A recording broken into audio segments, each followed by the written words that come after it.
very merry 2024, music-loving sisters and brothers worldwide. Hope you're having a great start to the new year. I've been really enjoying talking about some of my favorite releases by some of my favorite bands.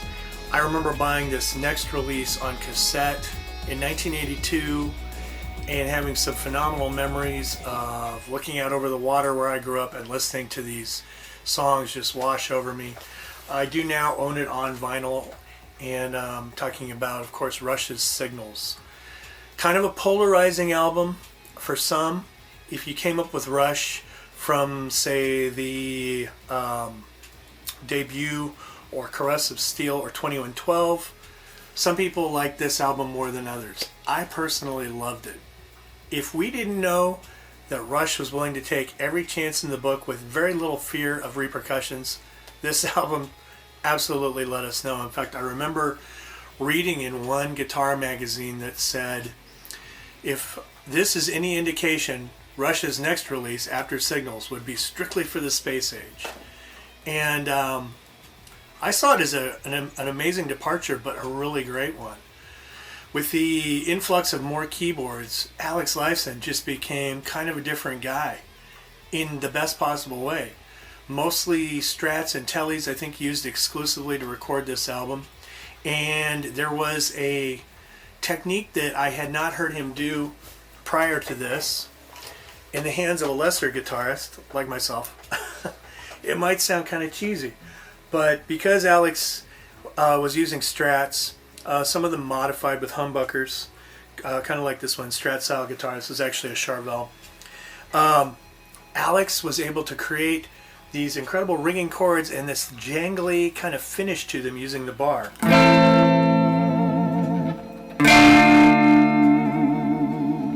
And it was something I had never heard him do before. And it was so amazing. It really added to the legend of Alex Lifeson being kind of a textural master. Prior to that, we'd seen him do some amazing solos.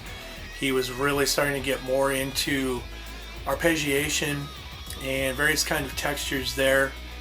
But I'll tell you what, for my money, Alex Lifeson has probably covered more territory than any of his contemporaries 5 times over, and done it seamlessly. Everything he does just sounds like an addition to the Rush canon, and it never sounds gimmicky or overdone. It's just a phenomenal thing. And when he took that jangly thing forward into Grace Under Pressure, it just became an amazing weapon. At any rate, the songwriting on this, absolutely phenomenal. You know, if you were a kid growing up in the 80s and you were the least bit not popular, then something like Subdivisions or Analog Kid really spoke to you. And I still am finding little hidden gems of possible meaning in like Digital Man and things like that I didn't see there before. I remember Neil being interviewed and talking about having to learn the drum part for The Weapon from a drum machine that Alex and Getty programmed. So there's just a lot going on here. And it was the last album that we'd see Terry Brown, which in one hand was kind of a sad thing, but on another sort of level, it was great to see Rush willing to take that chance. And with the coming in of other producers, we got some phenomenal albums. I mean, they were able to coax different things out of the band that maybe Terry wouldn't have thought of. I mean, I'm sure if Terry had stayed there as a lifelong producer, we'd have seen some incredible stuff. But that really wasn't who Rush was. They were going to take chances, they were going to try different things, and that's what they did here. So yeah, I have only listened to this once or twice on vinyl. Once again, Hugh Syme handling masterful graphic design duties. Fantastic wordplay, visual wordplay on the front. I've got this shirt, which I've worn a bunch of times in other videos. It's just such a streamlined, smooth piece of 80s rock art. I love it. So, yeah, I don't know what more to really say except that this also contains, unless I'm mistaken, Rush's only top 40 hit, which came at the hands of them writing the last bits of side 2 in New World Man. And for just putting a song together that ostensibly could be filler, that's a phenomenal track.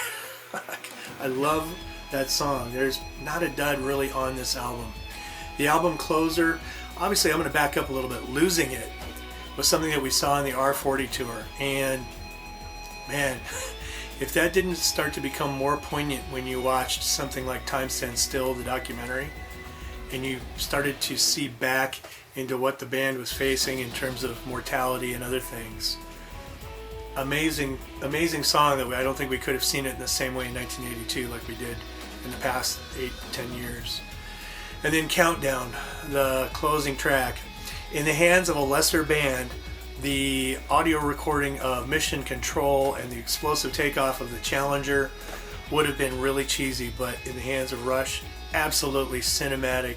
I still get goosebumps listening to that thing, especially on a loud system. So there are some who feel this was the beginning of the end for Rush. To me, it was one of the boldest moves they ever made and the start of a next great chapter.